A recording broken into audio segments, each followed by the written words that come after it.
Enjin harimau diet apa sebenarnya ni? Sebenarnya apa yang saya kongsikan dalam seminggu ni dikenali sebagai carnivore diet atau diet carnivore. Konsepnya sama macam harimau, kita makan 100% sumber haiwan macam daging, ayam, ikan, telur dan lemak haiwan dengan kosong karbohidrat. Kalau diet kita masih makan sayur hijau, kacang dan juga sikit buah untuk kekalkan karbohidrat dalam 50 gram sehari. Tapi carnivore ni potong terus semua sumber tumbuhan. Malah ada versi yang lagi ekstrim dipanggil lion diet atau diet singa.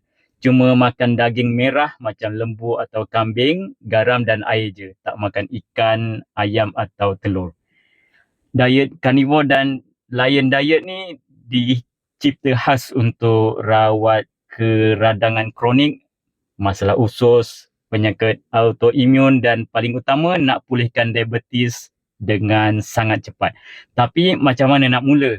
Jangan terus lompat jadi harimau. Mulakan dengan diet keto dulu.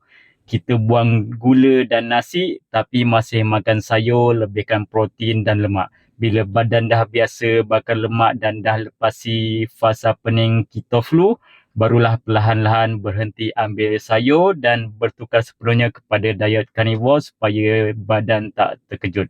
Lepas ni kita bincang pula masa bila nak berhenti daripada diet carnivore.